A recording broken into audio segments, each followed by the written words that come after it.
ஆலயத்தில் நிவாரண மக்கள் வெள்ளத்தினால் பாதிக்கப்பட்ட மக்களுக்காக நாம் உதவி பெற்றிருந்தோம். அதன்படி அவர்கள் எமக்கு கேட்டதுக்கு நாங்கள் 100 மக்களுக்குரிய நிவாரணப் பொருட்களை தந்ததற்கு எமது ஆலயத்தின் சார்பாகவும் எமது பொதுமக்கள் சார்பாகவும் மனமார்ந்த நன்றியினை தெரிவித்துக் கொள்கின்றோம். இதுபோன்று இவர்களது சேவை மேன்மேலும் தொடர வேண்டும் என்று எல்லாம் வல்ல ஸ்ரீ தில்லைவீரரை பெருமானை பிரார்த்தித்து இவர்களோட ஆயுள் நீண்டாயுள்ளாக வாழ வேண்டும் என்று வாழ்த்துவோம்.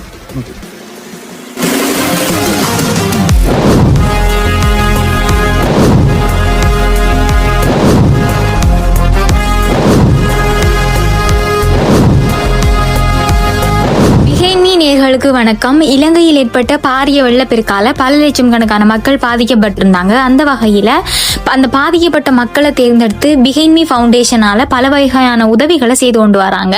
அந்த வகையில் மட்டக்களப்பு மாவட்டத்தில் சித்தாண்டி என்ற பகுதியில் வெள்ளத்தால பாதிக்கப்பட்ட 100 குடும்பங்களுக்கு பிஹைண்ட் மீ ஃபவுண்டேஷனால உலருணவு பொதிகள் வழங்கப்பட்டது.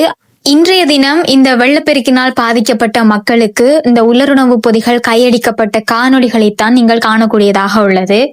அதே நேரம் இந்த பிஹைண்ட் மீ ஃபவுண்டேஷனுக்கு நிதியுதவி வழங்கி பங்களித்தவர்களை நாம் இங்கு பார்ப்போமானால் MVP Raymond Shaw, Scarborough North, MG jewels, Anu Gopinathan, vibrant hospitality, Shankar Nallathambi, Ranganath jewellery, Ranganathan Padmanathan, easy new, Kripa Pillai, கேதிஸ் ரெனோவேஷன் இவர்கள் அனைவரும் நம்முடைய பிஹைண்ட் மீ ஃபவுண்டேஷனுக்கு நிதியுதவி வழங்கி பங்களித்தவர்களாக காணப்படுகிறார்கள். அவர்களுக்கும் மக்கள் சார்பாகவும் பிஹைண்ட் மீ ஃபவுண்டேஷன் சார்பாகவும் மனமார்ந்த நன்றிகளை தெரிவித்துக் கொள்கின்றோம். இது போன்று நீங்களும் பாதிக்கப்பட்ட மக்களுக்கு உதவ விரும்பினால் திரையில் காணப்படும் இலக்கங்களுக்கு தொடர்புகளை மேற்கொண்டு நீங்களும் பாதிக்கப்பட்ட மக்களுக்கு உதவலாம்.